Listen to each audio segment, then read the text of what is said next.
Ang mabuting balita ng Panginoon ayon sa sulat sa mga taga-Roma.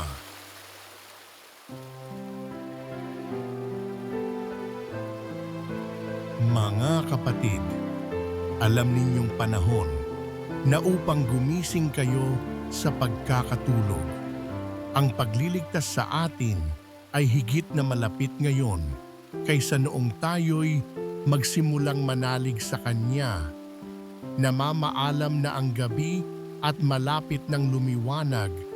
Layuan na natin ang lahat ng gawang masama at italaga ang sarili sa paggawa ng mabuti. Mamuhay tayo ng marangal at huwag gugulin ang panahon sa paglalasing at magulong pagsasaya sa pagpapakasawa sa pita ng laman at kahalayan, sa alitan at inggitan. Ang Panginoong Hesukristo ang paghariin ninyo sa inyong mga buhay at huwag paglaanan ang laman upang bigyang kasiyahan ang mga nasa nito. Ang mabuting balita ng Panginoon